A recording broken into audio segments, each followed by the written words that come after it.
Thank you, Mr. Goldman.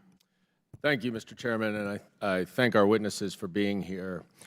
I want to give a little bit of a perspective from an American Jew right now, from New York City, which has the highest population of Jews outside of Israel in the world.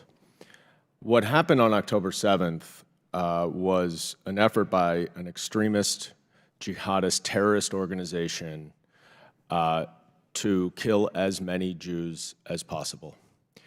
And for someone like me, who has grown up in this country, hearing about stories of the Holocaust, stories of the pogroms in Europe, from which my grandmother escaped to come to the United States, it has always been historical. But today, we are living with the reality of the same thing. And it is difficult being a Jew in America right now.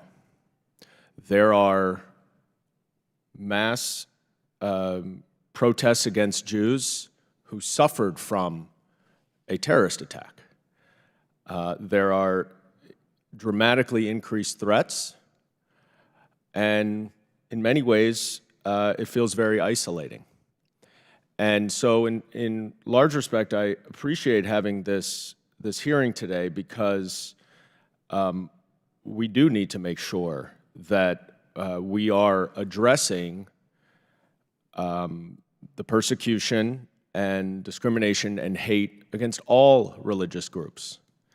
And I appreciate that my colleague from Arizona raised some issues in terms of some of the Christian groups, but obviously it's not limited to Christians. There is horrific anti-Semitism and there's horrific Islamophobia that is going on, including the awful murder of a 6-year-old Palestinian-American boy in Illinois. And Dr. Patterson, I think your statement is right. We cannot pass this on to our children.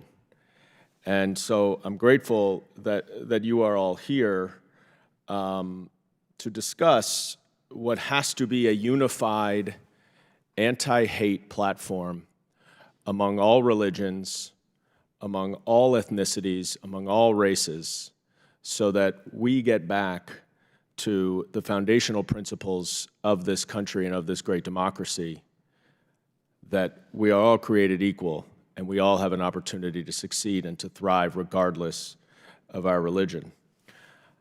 I want to ask just a couple of questions, Ms. Tyler, because this is a global fight, but it is obviously also a domestic fight.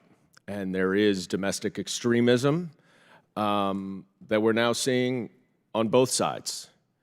And I'm curious what you think we can do in Congress to assist the administration's efforts to ensure that people of faith are free to worship without fear of attack here in the United States. I mean, I think it starts with the rhetoric that's used in Congress. I think that people follow what they hear here. And so it's important that we as a country live up to the values that we've established in our Constitution and also in who we are as a people, that we don't use rhetoric that dehumanizes other people, that we don't claim that God is on the side of any side of any war, and that we take care of civilians and we don't equate civilians with the governments of their countries. And I think any attempt to try to use religion or religious people to justify a particular government policy has the ability to first harm religion, but also to spread violence and hatred in the country. And so I think that Congress has a very important role to play, both in debate that happens here and also in the instructions and the oversight that Congress plays with the administration.